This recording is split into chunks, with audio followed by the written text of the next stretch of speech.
The government ran consultation events around Scotland. It's probably about a year ago now. And I went to one, a few people I knew went to other ones. And the one I went to, and the other ones as well, basically the civil servants there got quite a pasting from the public, who were basically coming along with a message saying, we don't want this at all. We oppose the whole idea of hate crime, hate speech, the whole lot should go. So one of the consultations, a friend of mine went up to one of the civil servants at the end. He said, what message are you going to take away from this? People seem really negative about the whole idea of hate crime and hate speech legislation. And the civil servant said, the message we'll take away is that we need to work harder to communicate with people what this is all about. So not entertaining for a moment the fact that they might have something wrong or they might change direction. Just a matter of they need to communicate it a bit better to people.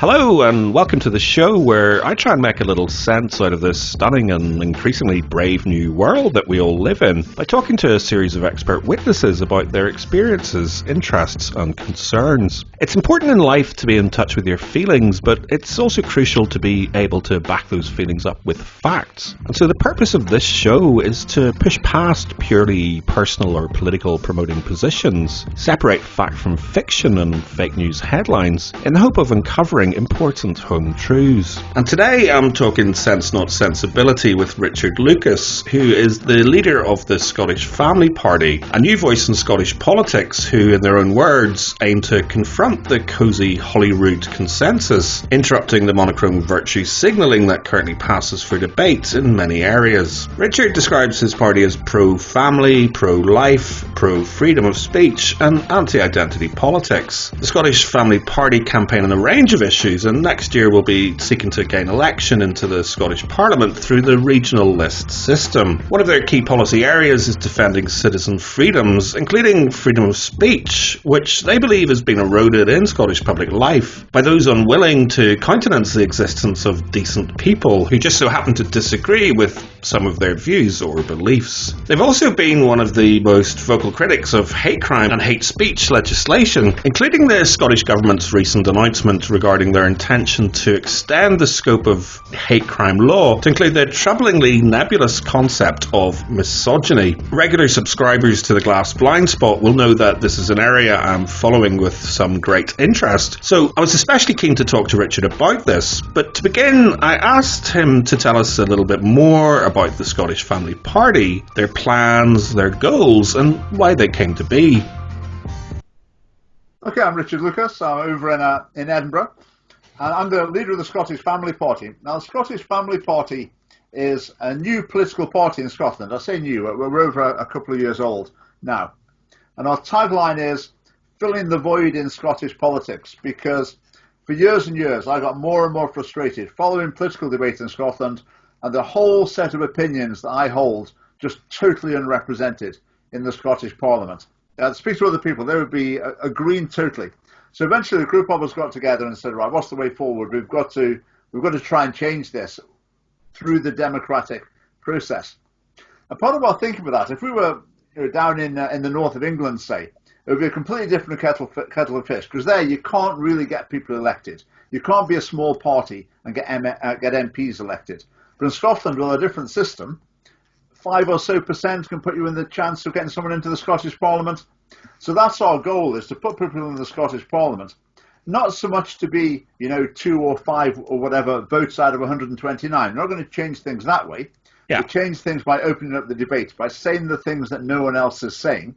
And we think once we start saying those, people would be convinced. Maybe the media would open up to broader discussion as well. So we think we could really revolutionise Scottish political debate if we can just get over that hurdle of getting a handful of MSPs into the Scottish Parliament. I mean, today we're going to look at some of the hate crime, hate speech legislation. That's just an example of the sort of identity politics gone mad that's driving Scottish politics. And it is more or less unopposed in the Scottish Parliament. But it's a total disconnect with a vast amount of the population. Can you maybe give an example of the sort of thing you'd like to raise, that the sort of discussions that you don't think are currently happening?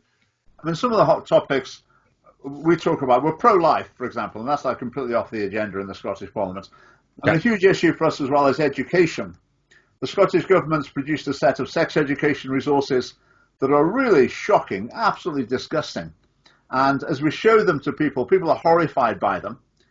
But the mainstream parties, the MSPs, not a single one of them will make a squeak about them. They just won't touch the issue because they're frightened of the media, they're frightened of a backlash, whatever. So then there's a lot of issues like that really are open goals.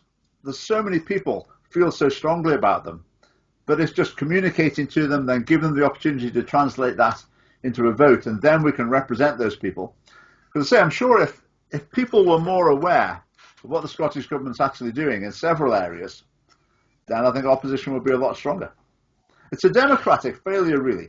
If the parties hogging the media limelight almost exclusively are not touching these issues, then democracy stops functioning to some extent, because these issues are excluded from public debate. So it's an uphill battle, but we're progressing nicely. Yeah, no, that's interesting. Kind of my primary kind of motivation for looking at the area of hate crime, particularly kind of misogyny, is kind of very much flowing from this chill factor that you're already seeing in relation to identity politics, but even wider, in terms of kind of online debates and the sensitivities around Twitter storms. And I suppose the point would be that regardless of whether one necessarily agrees with someone's views on X, Y, and Z, the opportunity to debate that in an open adult way is crucial, I would agree, to the democratic process. I mean, I suppose the example would be male inequalities. You have the example of Philip Davis in the UK Parliament, and he's literally the only MP that's really kind of touched on that area because he gets attacked. Is that the sort of shutdown of conversations that you're sort of talking about? Yes, yeah, absolutely. I think if some of the MSPs in the Scottish Parliament, if they did have a bit more bottle, a bit more courage, believed a bit more passionately in there's probably a tiny handful of MSPs who do actually hold some sensible opinions on these topics. They can see through the identity politics. But it's a tiny number of them, and they all keep their head down because they just fear what would happen to them if they didn't. And I think they're probably right. I think in England, I mean, there are media commentators. There is the odd MP on various issues who will speak out and say something a bit different from the mainstream. But in Scotland, that virtually doesn't exist at all. Okay. Like there's no equivalent of a Philip Davis in the Scottish Parliament, and it's impossible to even imagine that there would be one either. Wow. One aspect that I see associated with this is kind of people who veer into the area of open debates on areas that can be, kind of sensitive, the likes of immigration, or when you're particularly focusing on issues impacting on men. They quite often are smeared in the media, etc. Is that, I mean, I'm not overly familiar with your party because I'm not, from Scotland, but is that something that's kind of happened to yourselves? It's quite normal that we're described as homophobic, misogynistic. At the moment, we've been commentating on some of the Black Lives Matter business as well. So you're just starting to get racist coming in as well, which is also complete nonsense. But when the debate's so uniform and people are not hearing alternative views, I mean, most people, you could watch the mainstream media and read newspapers in Scotland for years on end, and you would never read an alternative view to the sort of mainstream narrative on that. So when people hear someone called misogynist, they're not aware that there are sensible views that are different from what they usually hear. So the label can tend to stick because people just assume that they're the only options, that they're nice people. I mean, without the internet, I mean, where would we be on a lot of these issues? I mean, we would be nowhere. I mean, where would the manosphere wouldn't exist? On lots of these issues, it's often YouTube in particular, is where people hear alternative political views. And if they can get a grip on that, they really are strangling the life out of the movement, strangling the life out of debate in a lot of areas. And if you look at the people like Facebook, who've got Nick Clegg, haven't they, as their arbiter of moral and political content or whatever, and that just says it all. Yeah. And a social media platform, it's impossible for them to police everything that goes up on it. So the more pressure is put on them, the more cautious they'll have to be. The more it will be like detecting keywords, or as soon as like 3 people complain, we'll take it down. So it's going to push in that direction, but it will all be skewed sort of against conservative traditional values. Let me ask you, in terms of, I mean, a couple of things I'm keen to talk about is kind of the logic as to why the Scottish Parliament, if logic is the correct word, have decided to progress with a standalone hate crime characteristic of misogyny, and also kind of looking at Lord Brackdale's review, which they're actually kind of going against. But could you just give us an update as to kind of, we're talking in sort of near the end of June 2020, just as to kind of where that all is. There was an announcement about a working group. Yes. Yeah, we've had hate crime legislation in Scotland for ages already. We've also got the ridiculous hate system recording system, which I'm the proud recipient of a hate incident record with Police Scotland. So we've got that the same as England.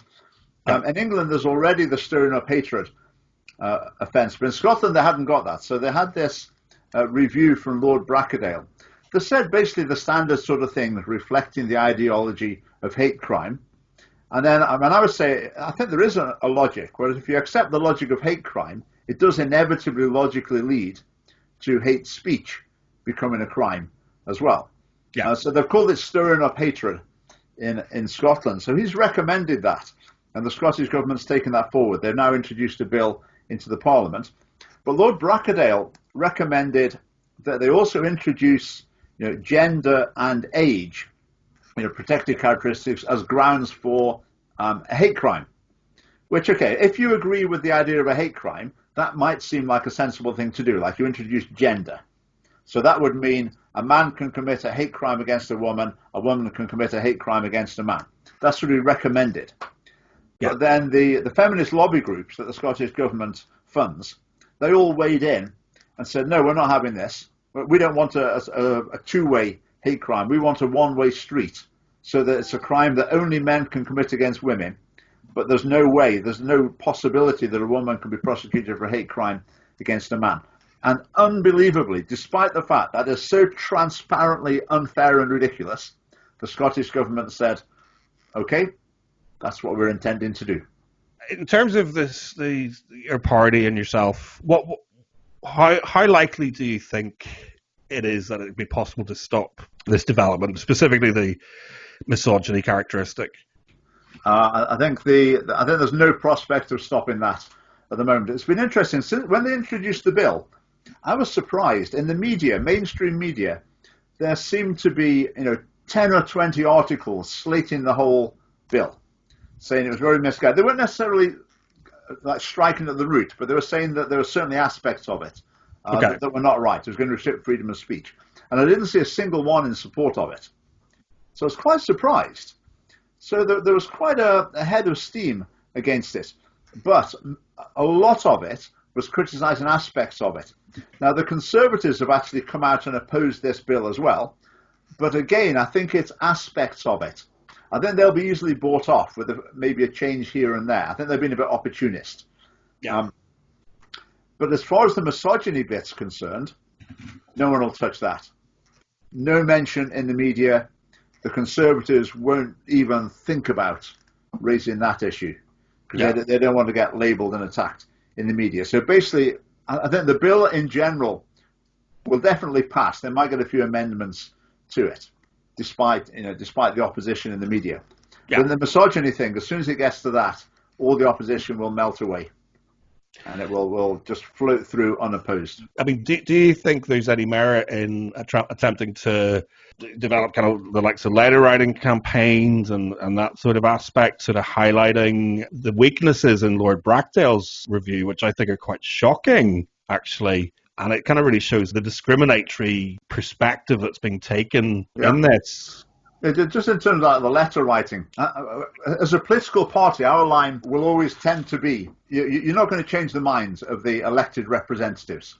Okay, the solution to these problems is not that the MSP or the SNP or whatever get enough letters, the solution ultimately is you replace them. Okay, what we want people to see is we don't want an MSP that thinks all the wrong things, but you can write to him and maybe rein him in a bit. Election day is when you've got the power. Okay, vote for someone who you don't need to write to. Vote for someone who you see what they're saying and you think, that's great. He or she is saying what I want them to say already.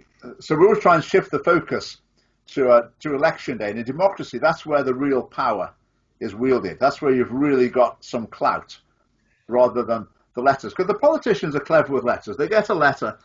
I've seen this a few times recently.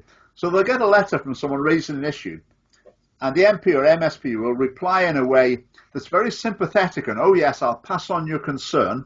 I'll write to that organisation. I'll let you know the answer. And they go through all that. And the person who wrote, they're left with the impression that the politician was sort of on their side. But in fact, they're not at all. They're not actually, they haven't come around to the way of thinking. They're just trying to sort of fob people off, just keep them on board. And I think it works in a lot of cases. So, but ultimately, in democracy, it's election day where you've got to make your voice heard. If if a body of people are kind of raising something that is very basic and very obvious as I say, I think you can criticize the process so far as being incredibly anti-democratic and kind of running against the spirit and the law of the Equality Act and public sector duties in that aspect. In terms of generating some sort of campaign, are there no journalists, for example, that might potentially kind of pick up on that? Oh, there are plenty of journalists have already. So okay. I've frankly quite encouraged, quite amazed how many journalists were weighing into this and saying this is ill-considered. A lot of them were not saying ditch the whole thing, but they were saying that this needs another look at. This is not right. So there's a strength of opinion. The government ran consultation events around Scotland. It's probably about a year ago now. And I went to one. A few people I knew went to other ones.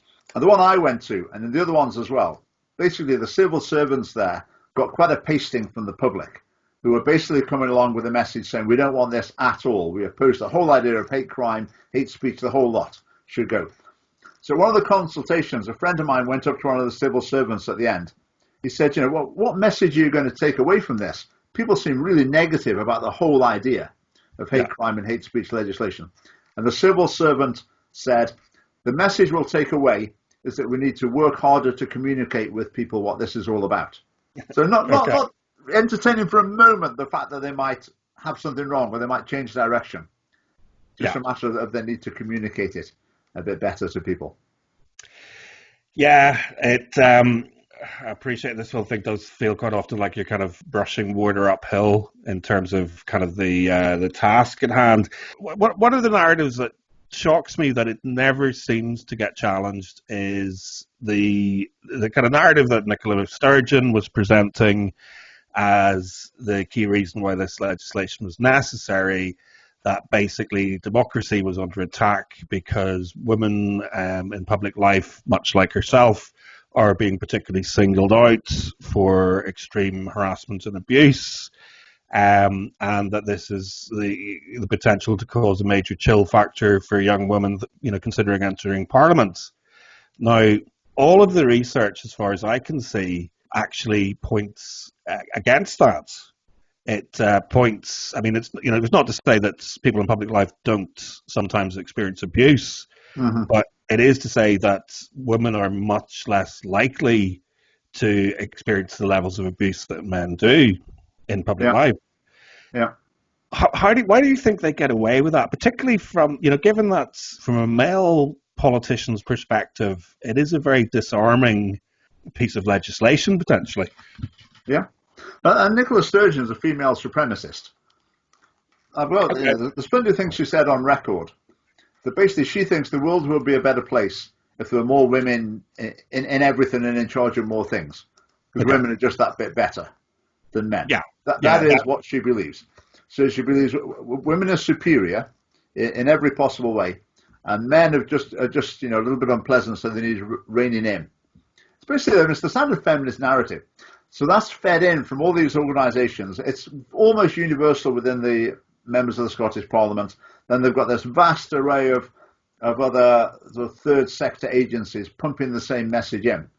Yeah. So it's the world they live in. It's all they ever hear.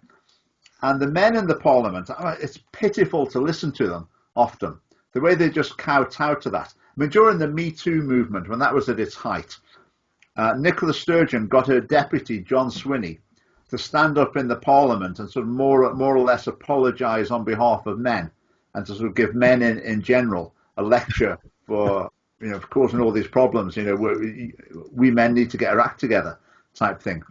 Yeah. I mean, a huge number of people would just find that embarrassing and would be quite annoyed by it, but it just goes unchallenged in the Parliament. So that's the key to how they get away with it. With all these things, that people say, who do you blame? I blame the Scottish Conservative Party, because that's where there ought to be. They're the opposition. That's where there ought to be some dissent to these things, and they should bring a bit of balance. But they don't. The main reason they don't is that almost all of them just agree with the rest of the parties.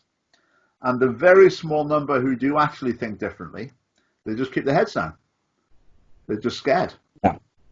I mean, would you say that kind of literally the largest factor is fear? Yeah, I think some of it's justified fear of the media as well. Yeah. If you stand up in the Scottish Parliament and say something perfectly sensible, challenging a feminist viewpoint, you know that the way that's going to be portrayed in the mainstream media is going to be really negative. You're going to be slated and called all sorts. There'll be reports of it that don't represent what you really said. They'll quote lots of other people who will call you everything under the sun, and that will really damage your reputation, and it will damage your party as well. So in the light of that, do you go ahead and do it? Or if you're the party leader, do you let people do that when you know you're going to pay a price? So you've got to be pretty principled to say, yes, we're going to stick to our guns. It's the truth. It needs saying. Another way of looking at it, in politics, if you're, say, the Scottish Conservative Party, you're trying to get, say, 40% of the vote. That's your ultimate objective. So if you've got a viewpoint that currently, say, 15% of people agree with, does it make sense for you to put that forward? Well, no, it doesn't. Because you're probably going to put off more people than you're going to attract. And the people you attract, they're already maybe voting for you. So it doesn't make sense for them as political strategy to enter into these discussions. It makes sense for them politically to just go with the flow, be bland and dull, and blend in with the SNP, the Lib Dems and Labour. And to some extent, that's what happens. One thing that struck me, kind of like one obvious attraction to the introduction of misogyny as a hate crime, if you're a female politician, is, I feel, that it has the potential to create a PC pause, so to speak, for want of a better term, of any kind of male opponents, and it creates a slightly unlevel playing field in terms of caution around language and heated debates in Parliament, etc., and it's easier to kind of attack people. Yeah. And I'm just wondering, the chap that came before Sturgeon, Salmond, yeah. And obviously, he got caught up in the kind of the Me Too controversy to the extent where if things had gone a different direction, he could have been put in a Scottish jail just whenever COVID-19 was, starting to really spread as a pandemic. And one of the things that kind of seemed to come out in that case, and he sort of has said that he'll talk more about it in the future, was that those allegations seem to have been kind of tucked away as a kind of political currency and, kind of weren't raised immediately. So, I mean, do you think that sort of concept has a kind of correlation with the potential logic for some politicians seeing benefits of introducing this sort of legislation? So you mean they'll be able to use it against political opponents?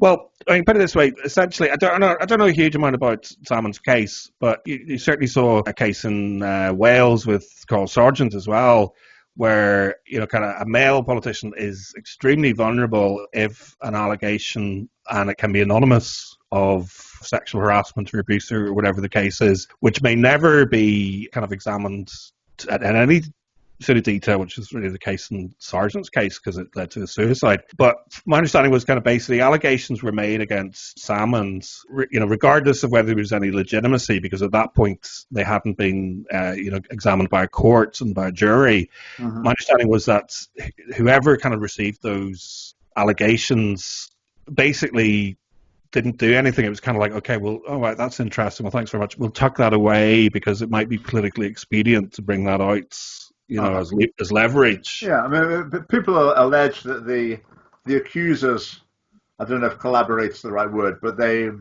got together collectively and it was a coordinated report. I mean, my take overall is that Salmon's his behaviour, obviously, towards women was not ideal by a long way. They decided nothing was criminal.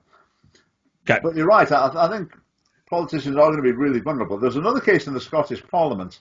A fella called Mark, can't remember his second name. Anyway, he was a young fella, the children's minister, and he was texting with a female member of staff in the Scottish Parliament, and he was basically trying to get her to go out with him, and she said no.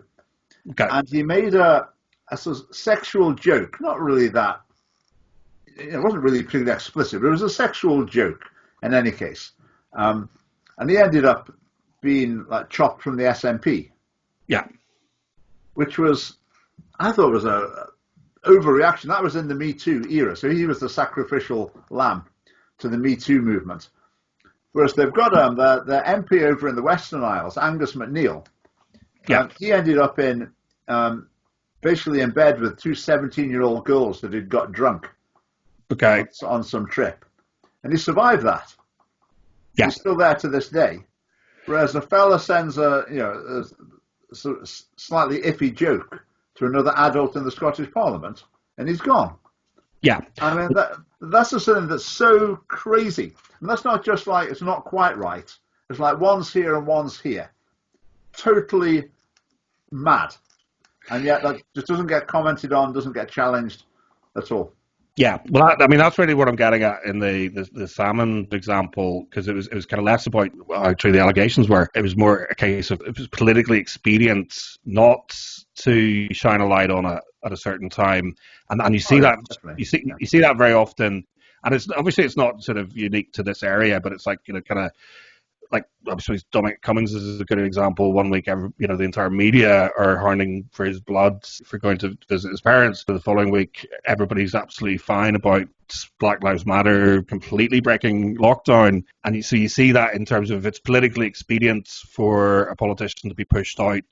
That can happen, and sometimes if the party or a particular kind of person in the party wants rid of them, the allegations stick more. And what I'm really getting at is that the kind of misogyny construct makes it's one that really puts a ball and chain on male MPs. Yeah, right, and they're very vulnerable. I think in politics, you've obviously got your enemies, not in a bad sense. I mean, politics is a confrontational, it's a competitive activity. So if you look at your enemies within your party or other parties, whatever, okay, there's always the straightforward way of beating them, which is becoming more popular, winning the arguments, campaigning better than them, etc. There's that way. Yeah. But the shortcut is often if you can dig the dirt or land them in some sort of controversy, then you can bypass all that other hard work and you can see them off that way. So I think there's a lot of effort goes into trying to do that to political opponents. Yeah. And this will really open up another front in that. And it will be very, very tempting for someone to just try and engineer a situation where they could land someone in it. And if you get some, attractive young lady floating around in a parliament with the brief to just see if she can just manage to get some male MP or MSP or whatever just to misstep in some way and get something recorded or to tell a tale, then it would be quite easy to do. Yeah, well, I mean, it's even kind of worse than that, really, isn't it? That sort of, particularly kind of the realm of hate speech. It's choosing to be offended. It's weaponization of words. It's on some occasions, and I do think Jess Phillips in England Labour is probably one of the ultimate examples of this. That is very combative. Speaks very bluntly, but is the first to clutch the pearls and attack with the passive aggressive argument of how dare you say humbug, for example. Yeah. There was an example recently. I think you may have heard of this. One of the local councils in Northern Ireland did a a motion calling for misogyny to be introduced as a hate crime. Yes, Council's yeah. Uh-huh. yeah, councils obviously have no part over that, but essentially it was a virtue signal, and the DUP were the one party to vote against it, and the mayor was singled out. It's exactly as you describe. It's sort of essentially the insinuation is, why on earth would you not be in favour of something that outlaws misogyny? Yeah. So it's almost an impossible argument to have. Can I ask you, has anyone provided to your mind, a clear-cut example of what sort of misogyny this law would either stop or attempt to prosecute? That's a good question. Now, I tried to look into this because it talks about misogynistic crime. Okay. So what is that? If you look at the documentation with the bill, it talks about gender-based violence. Yeah.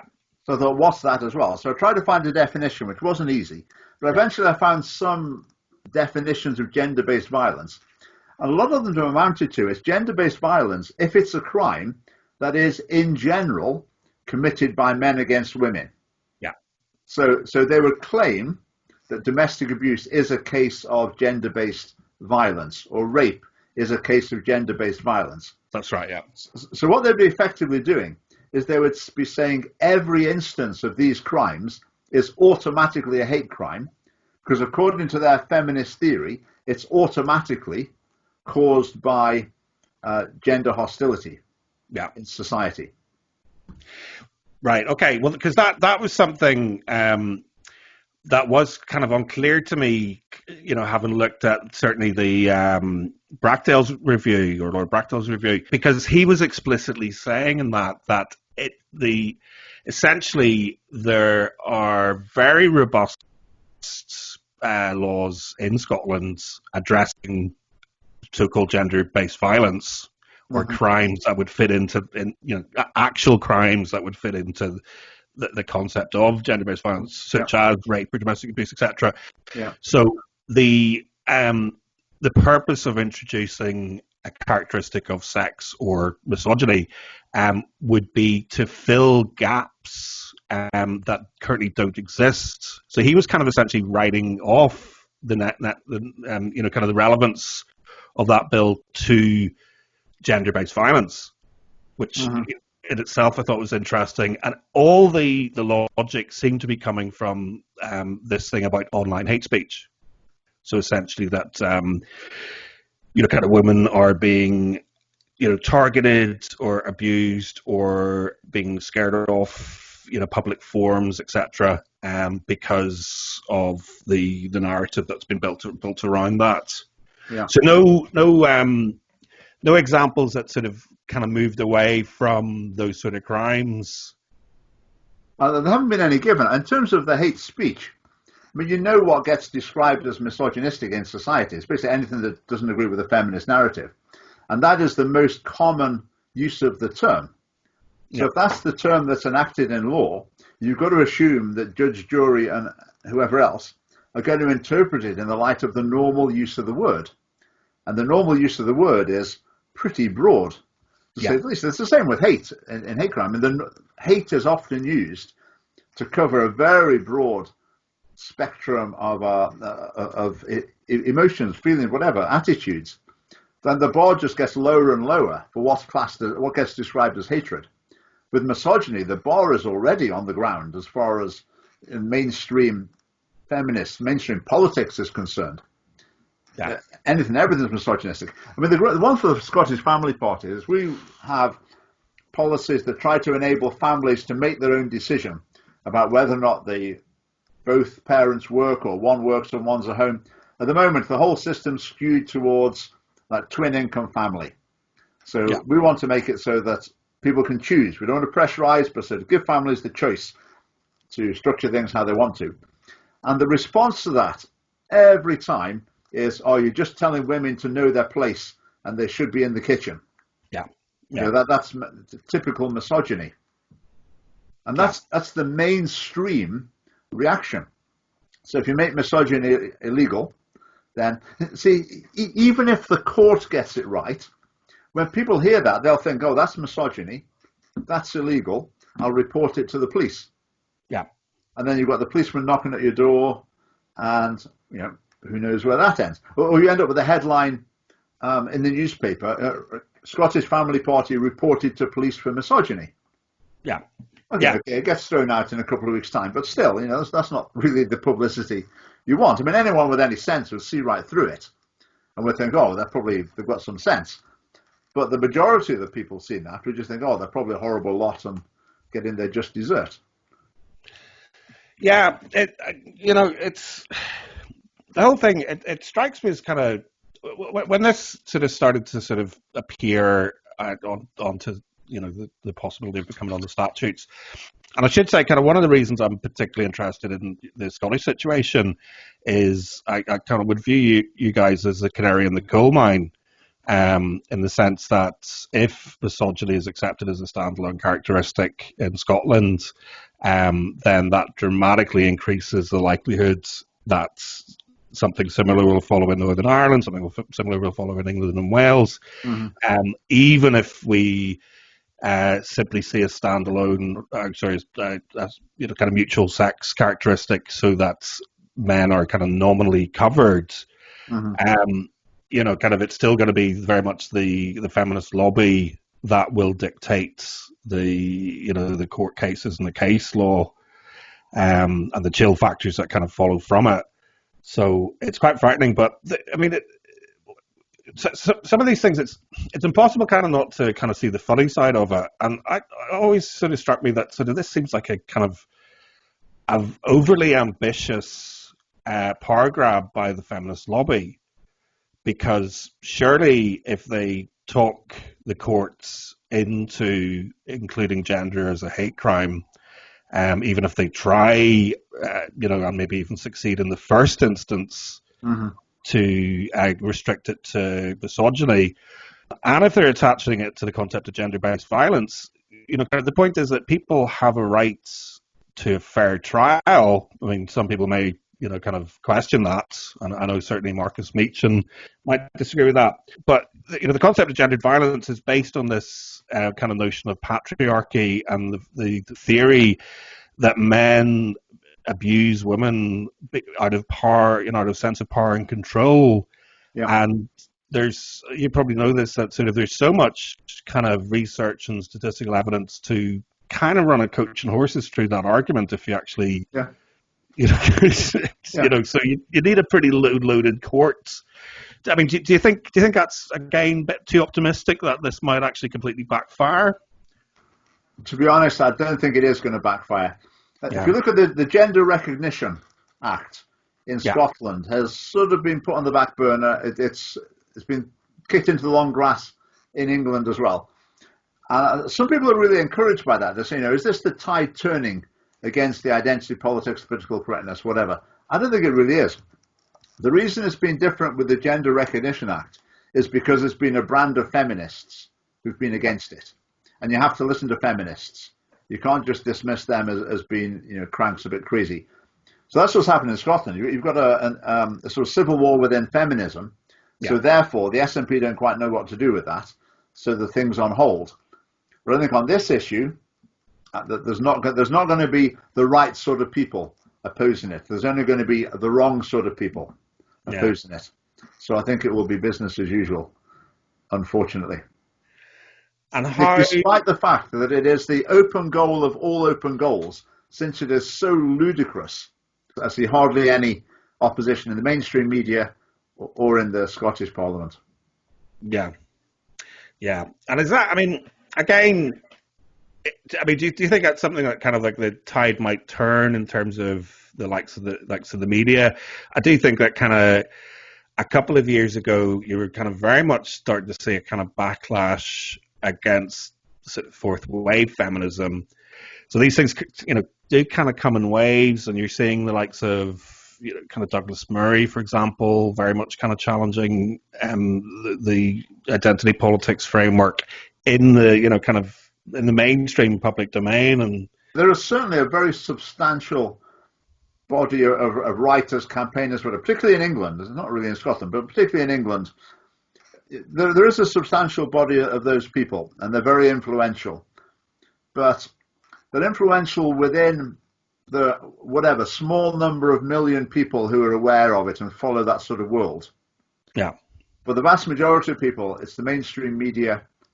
They're just picking up sound bites here and there from the BBC, and that's the majority of people, I think, are remaining untouched by it. I think overall, I think the tide is turning. Look on the optimistic side, to some degree. Okay. But having said that, I mean, at the moment, when this has been the case for years, that with Labour, the Lib Dems, whatever, they're pushing very hard in the progressive direction. With the Conservatives, half the time they keep pushing in the same direction. The other half of the time, they just put the brakes on and don't take the next step in the journey. They don't push anything back. They don't roll anything back. Yeah. But sometimes just the handbrake's on a little bit, and it won't happen until there's an action, and then the other lot get in power again. So then that's still the big picture. But I think that the resistance is growing. I would agree with that. Okay. Like you say, things are getting more and more extreme. Like the misogyny thing, that will help a lot of people to realize just how distorted the debate is and how they've lost the plot in terms of fairness and logic, whatever. So that will all contribute to helping people to see the other side of the story. So, and slowly but surely the tide is turning, but it's got a long way to go, especially in Scotland. Yeah, no, I sadly I agree, and I do think that all of the mainstream parties and kind of the establishment, for want of a better term, benefit from this narrative, because essentially as far as I can see, the kind of misogyny, hate speech, particularly in terms of high-profile MPs, etc., seems to be the battering ram, which is kind of pushing all of the momentum around internet regulation. As far as I'm aware, the majority of that regulatory power is a reserved issue. I don't think it's dealt with at the Scottish level. Yeah, I certainly haven't seen it debated. I mean, thank goodness. I mean, if Scotland became independent, or if that was devolved, dear oh dear, they'd be getting their teeth into that in pretty short order, and I would be very worried about what they'll come up with. Having said that, it's worrying enough what they'll come up with at Westminster as well. There are all sorts of potential ramifications for this, but certainly kind of one of the, I suppose, kind of mainstream concerns, and probably the most acceptable concern in relation to men, and particularly young men, is the number of men and young men that are killing themselves. And kind of just in terms of the psyche, because again, this strikes me, you have this kind of sort of narrative about, something must be done to address this. The Scottish government is looking to go down a direction where they're seeing one sex as exclusively problematic, to the sense that they need to be very careful what they say. I mean, would you be concerned that it's going to potentially have an impact on younger men's psyche? Yeah, I think school is the real concern on that front. In Scotland, right from the beginning, they're getting the sort of standard feminist messages, that we've got to make a special effort because girls are special, and it's particularly admirable when a girl does something, and we want more girls to be in charge of things.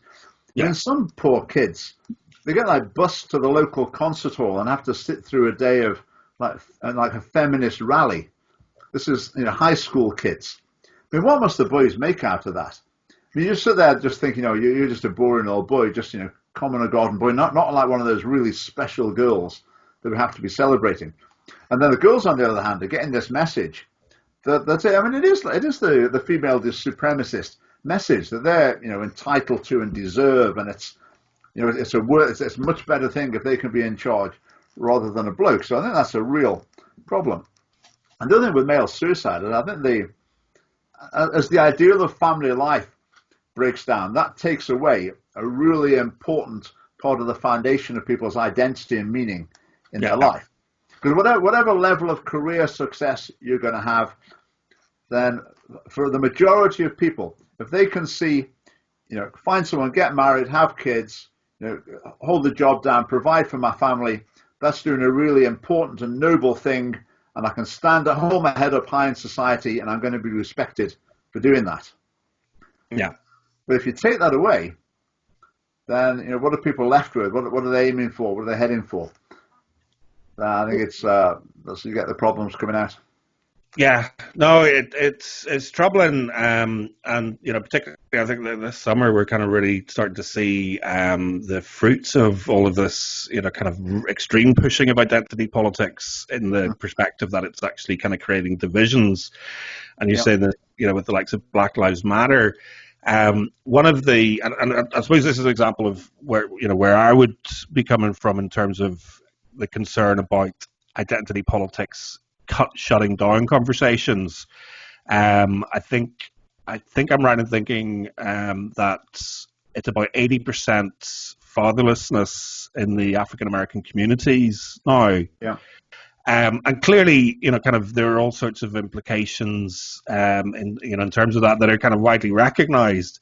But those are the sort of conversations that are very difficult to really even broach, because particularly in that context, not only could you be viewed as misogynistic, but also racist as well. But in Scotland, it's interesting. It's as though they deliberately ensure that data doesn't even exist. Okay.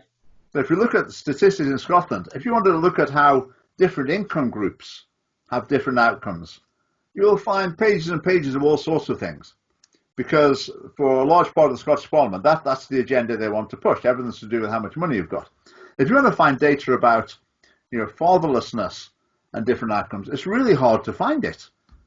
Because the government decides how data is gathered and what's important, where the effort goes. And they're just not interested in finding out about that. So it's not a matter of pointing out the statistics. Often they don't even exist because the government and the associated agencies are so blind to it that they don't make the effort to gather the information. But in the Scottish Parliament, there's so many issues that they try to deal with, like youth mental health, alcohol and drugs are a huge problem in Scotland, etc., etc. Lots of issues like that. And fatherlessness, family breakdown is a massive factor in those things, but it's completely off the agenda. And it's something that tackling it doesn't involve spending huge amounts of money. And it's something that's basically untried. So the low-hanging fruit, if you like, is still hanging there. It's because it would be a completely novel approach to take. But it just doesn't get a mention. Not a mention. And is that, there'd be different reasons for that, but how much of that is to do with the politics of the ruling class, the SNP, would you say? It's pretty universal through all the parties. They were talking about this thing in the Scottish Parliament a while ago, and basically they've got a higher principle than trying to do what's going to be best for kids and best for society. And the higher principle is that you can't be judgmental.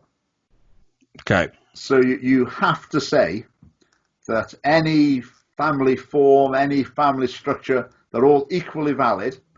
And if you were to even suggest that we should look at policies to try and enable or to encourage or promote or whatever, it's from mum and dad and the kids, an intact family, then that would be breaking this higher principle of being non-judgmental. And that just universally shuts down debate. So it's not like there's a few MSPs trying to bring it up, but they get ignored. Or there's a party trying to push it, but they get ignored. It's just not there at all. Not even a mention. Not even at the stage of how the data's gathered. It's even eliminated from the debate at that point. But like you say, looking at the statistics, particularly around the world, you don't really get many in Scotland, but from around the world, it's so stark and so obvious that this is a vital aspect of creating a healthy society. And yet they can't see it. They say they've got a higher principle. They'd rather be non-judgmental than actually set kids on a positive life path. That's what it comes down to. Yeah, that's an interesting point on it, because there is absolutely that there's that fear of kind of scapegoating or being seen to scapegoat. I've been following the journey of the Women and Equalities Committee in Parliament, UK Parliament, as they've been examining the, so to speak, unequal impact of COVID-19. And one thing that struck me was that they kind of voice concern about the potential scapegoating of some communities, and kind of the most obvious one being East Asian, kind of Chinese. But throughout their meetings, they were constantly scapegoating straight white men, and Yeah. that does seem to be one of the biggest blind spots that it just seems impossible to push past, because this is kind of essentially what's causing all this, I think, or it's a key point to it is everybody in the identity politics framework is seen as kind of, whether it's a victim or someone that has no agency, I suppose. Yeah. With the exception of men, who everybody else is benchmarked against, and because more men go to work and work long hours, that's kind of their fault. Yeah. The race and coronavirus thing in the Scottish Parliament, it was quite amusing. There's a black workers group of the Scottish Trade Union Congress. They wrote to Nicola Sturgeon saying, we're very concerned about the impact of coronavirus on black minority ethnic people. Yeah. And they said in particular, we're being hit disproportionately, which I think has been the case in England. There's been statistics coming out showing that was the case. But anyway, Nicola Sturgeon in the Parliament says, you got this letter, so, concern about the disproportionate impact. Yeah. So she stood up in the Parliament and said, basically, we've looked into this in Scotland, we've looked at all the statistics, and there's no difference. But she couldn't just say that. She was virtually apologizing. She was almost embarrassed to be saying that. And she said, we found no difference yet, but we're going to keep working really hard on the figures, and we're going to keep monitoring it very closely. And she was basically saying, all being well, we'll be able to find something eventually. Just leave it with us. Yeah. So it would be like too insensitive to say, no, we found nothing, and that's it. Yeah, it's crazy. It's a double standard as well, though, because kind of once you set out that principle, then it's so easy to see whenever that principle isn't being applied. And I've given the example of men in that context, but the one that strikes me, because the Women in College Committee in GB ultimately decided to do 3 additional investigations, sort of focusing in on disability, on race, because of the concerns and the headlines, and the gendered economic impact. Yeah. So, nothing to do with the number of men dying. But the thing that struck me about that, and the thing that strikes me with the Nicola Sturgeon example, is that, to my mind, the care home scandal seems to be, if you're looking at sort of a framework, you're talking about elderly people, the care home scandal seems to be the kind of the big inequality relating to COVID. And yet that doesn't seem to have kind of entered that conversation. And, do you think that's... Yeah, it's like Brackadale's report. When they talk about hate crime, they're not interested in hate in general. Yeah. They're interested in certain types of hate. Yeah. So hate based on political opinion, for example, or like sectarianism, whatever. They're not really interested in that, because that's not part of the cultural Marxist system. Okay, yeah. So look at their list of the sacred protected characteristics. The ones they really want to be dealing with are the ones that are at the center of identity politicking. So it's just obvious that this is just in total alignment with their broader political program. Because identity politics, there's basically 3 main fronts in it, I would say. There's the LGBT, there's the feminism, and there's race. Yeah. And it tends to go around in from one to another. So we had the Me Too movement when we had the big feminist push. And all the media jumping on board with that, all the celebrities, it's all over everywhere, you can't get away from it. And then now we're in the middle of a race one of that sort as well. Yeah. The LGBT, that's more continuous, I would say. There don't seem to be big campaigns at particular points. That just seems to be continual advance. Yeah, well, certainly the transgender kind of thing has come to the fore in recent years. I think arguably because kind of so much of the ground in terms of issues for the LGBT community really, I would say, have been addressed in terms of like gay marriage, etc. Now, obviously, I'm sure people experience homophobic crime, etc. But that it seems to have kind of very much moved into the transgender kind of arguments as the kind of the key issue at the minute. But the other still goes, I think. the thing with identity politics, no one will ever admit victory, will they? So in terms of the LGB campaigners, and they're still obviously saying there's still all these barriers and the companies still need to be giving us more money, etc. That's all going to carry on regardless. But yeah, the trans thing has become separated to some extent. And I think the brakes are on that a little bit in terms of the law. But I think the most important aspect of that is what kids are getting presented with at school. And certainly in Scotland, things are just carrying on in the same direction. That changing gender is presented as perfectly normal, natural and healthy option. Yeah, and sort of, I know there's kind of quite a lot of controversy at sort of what ages these topics are being kind of broached and how as well. Yeah. Well, I mean, another aspect that kind of really frustrates me, and I'll give you an anecdote actually, which I'd like to say surprised me, but I suppose it did even surprise me a little bit. Those three areas, I would agree, probably are the kind of the lead areas, and to a fair extent, I think that's just because of the lobby that's behind it, and the I suppose the focus that the media then sort of kind of shine onto those lobby groups. But disabled people, for example, I always feel are given a very poor shrift in terms of the oppression Olympics, so to speak, because kind of issues like the gender pay gap, always seem to outshine the issues of kind of disabled people's barriers to full time to getting into employment, etc. And all sorts of issues. And the thing is, I don't know how familiar you are with the Equality Act, but the legislation for people with disabilities is quite unique. In the case of most of the other legislation, we're all protected. So we're all protected as equal in the law, whereas the disability discrimination aspect of it is unique, that only disabled people are protected, non-disabled people are not. And you're allowed a reasonable adjustment. So that's why you can have laws that apply to disabled people only. Yeah. And incredibly, I was kind of reading the minutes of the domestic abuse working group in Parliament, and they were discussing specifically the misogyny aspect and how they could get that passed without, despite the barrier of the Equality Act. They were essentially arguing, well, disabled people get to be treated differently to non-disabled people.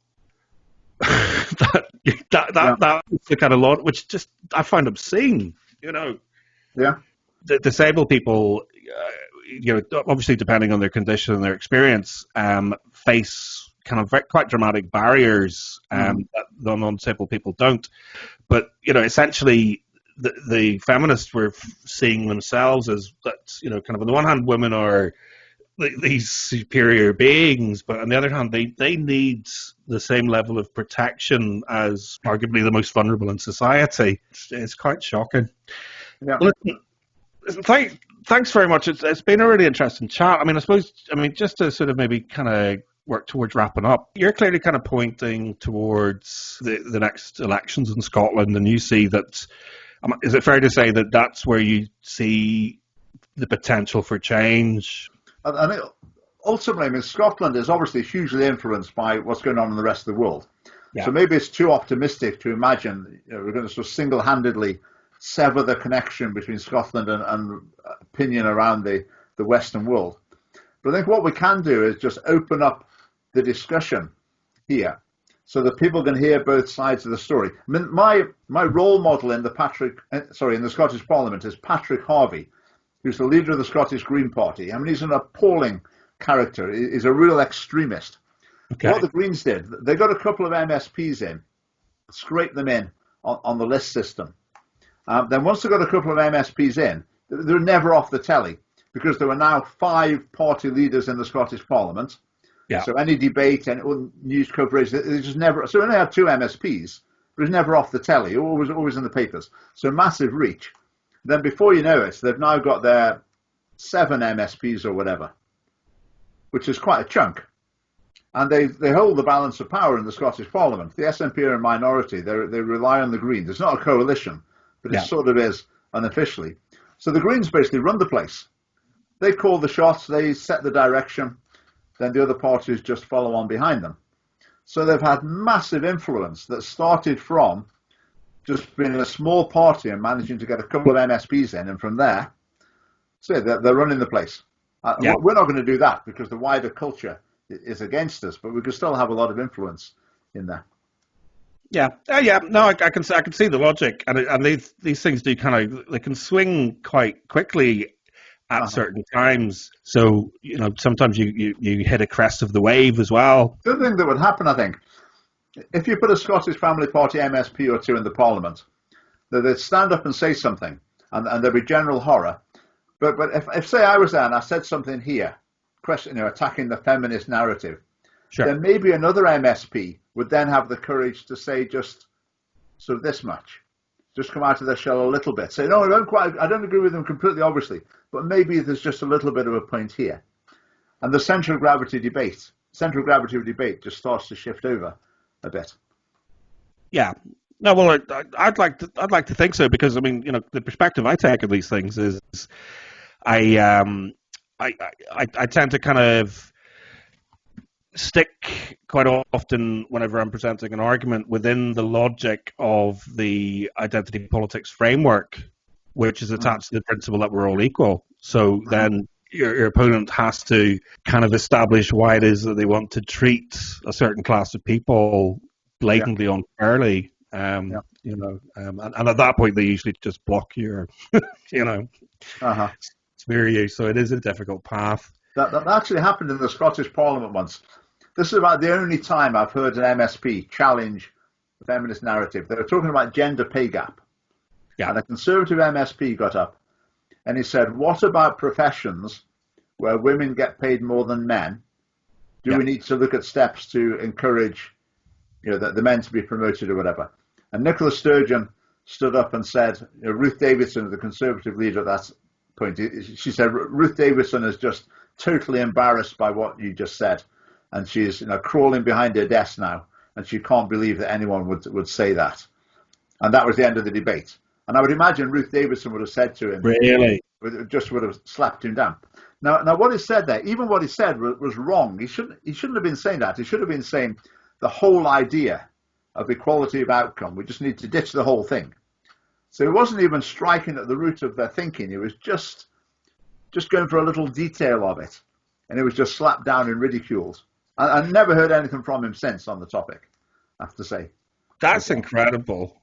That just to be so overt on that, because usually, quite often, what I see is there are kind of platitudes, and you're saying this a lot in the domestic sort of violence bill.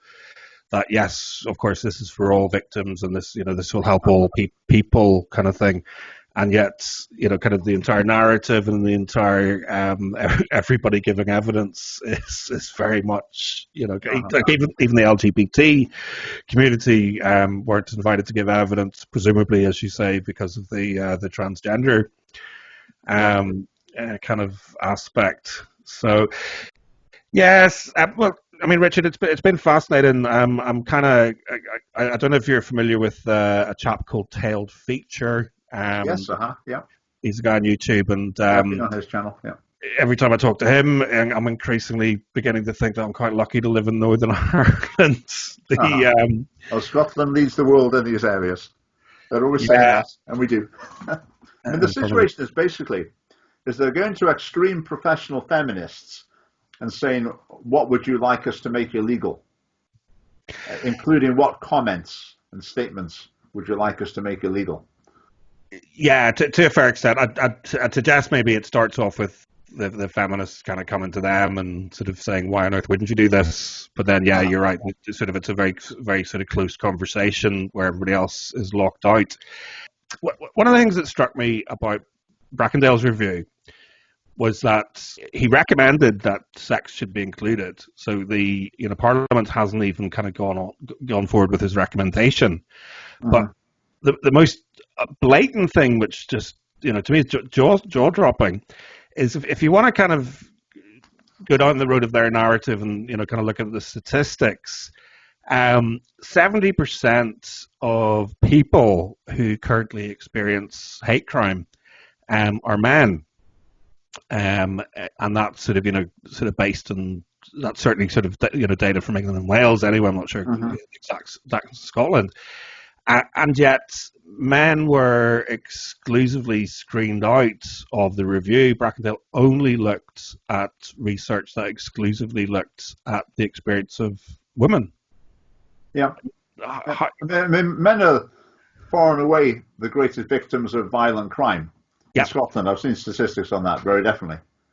Yeah. Yeah, and kind of a lot of hate crimes are attached to assaults, etc. So it's it's certainly not surprising. But kind of if you present that logic of kind of also, so if we know that there's a high proportion of men that are kind of being victims of the sort of crimes that you're looking at addressing, even if your starting point is that where we think women are particularly impacted by this sort of crime, how could you justify ignoring them? And to me, the answer is incompetence. I actually don't think,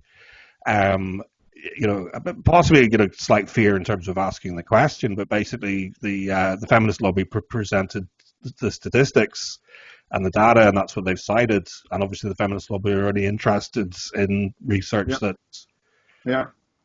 And the thing with that is, it shouldn't matter. I mean, even if you've got a crime where every time it's been committed in the history of the world, it's always been by a man, say, you still don't make the crime. It's a crime for a man to do this. It's not the way the law should work. Yeah, I mean, on 2 points. First of all, this sort of crime particularly certainly started looking at protecting minorities. Mm-hmm. So if kind of male victims are a minority within that subset, kind of why on earth would you exclude them? That's discrimination in itself. And also, when you look at, I mean, it says in the document that they're looking to future-proof this legislation. So perhaps we're living in a misogynistic, patriarchal world, and that's a reality. And so we need to, bring legislation in to address that.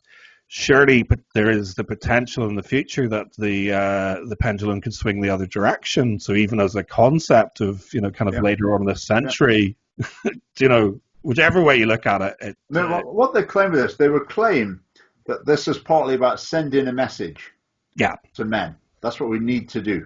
I mean, that's explicitly what they do. We send a message to men that we've had enough of them being horrible, and we're ready to pounce.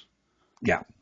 Well, listen, it's been a very interesting conversation. Thank you. I enjoyed that. Sorry to say it's not been the most sort of cheerful, but perhaps in a couple of years' time, once you've kind of had a dramatic shift in Scottish Parliament and successes there, maybe we can have another chat. The broad situation is depressing, but the thing that's encouraging is being able to commit my time and energy along with other people to try to do something about it. Yeah. I think a lot of people are in the situation where they can't really see what action they can take that's going to make a difference. But at least we feel like we can respond with positive action.